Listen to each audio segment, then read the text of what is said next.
আমি বিগত প্রায় ১-১.৫ বছর ধরে প্রবাসী এক বাঙালি দিদিভাইয়ের ব্লগ ফলো করি। তার লাঞ্চ বক্সের ভিডিওগুলো আমার খুবই ভালো লাগে। তো সেখানে অনেক কন্ট্রোভার্সিয়াল কোশ্চেন করা হয় সে দিদিভাইকে, যে আপনি তো জাতীয় খয়রাতি, আপনি আপনার হাজব্যান্ডকে এমন খেতে দিন, কাঁচা সবজি ভেজে দিন, এই করেন ওই করেন, আপনার হাজব্যান্ড খায় কী করে, এই কটা ভাত খেয়ে কি কারোর পেট ভরে? বিভিন্ন ধরনের কোশ্চেন। তারপরেও এটাও বলে থাকে এইটুকু তেল ইউজ করেন, আপনি কি ভিখারি, এক্সেট্রা এক্সেট্রা। তো আমি জানি না মানুষের এত কেন মাথা ব্যথা। যার হাজব্যান্ড সে তো নিজে জানে বেশি করে যে তার হাজব্যান্ড কোনগুলো প্রেফার করে খেতে, তাহলে মানুষের এত হয়রানি হওয়ার কোনো মানে হয় না।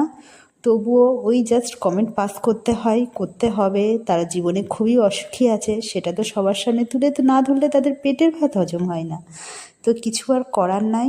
তো যার হাজব্যান্ড যেটাই পছন্দ করে তাকে সেটাই খেতে দিন। সে আপনার থেকে বেশি ভালো জানে।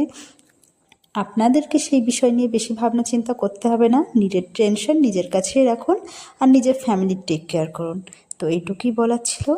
তো আমি আমার হাজব্যান্ডের লাঞ্চ বক্সে আজকে খুবই সিম্পল জিনিস দিয়েছিলাম, ঘুগনি, তার সাথে ড্রাই ফ্রুটস, আমি বলেই থাকি সেটাও নেয়, আর সাথে দিয়েছিলাম ফ্রুটস। এটা নতুন কিছুই না, সেম জিনিসই প্রায় দিনই আমি দিয়ে থাকি, একটু পরিবর্তন করে। তো দেখা হবে নেক্সট ভিডিওতে। টাটা।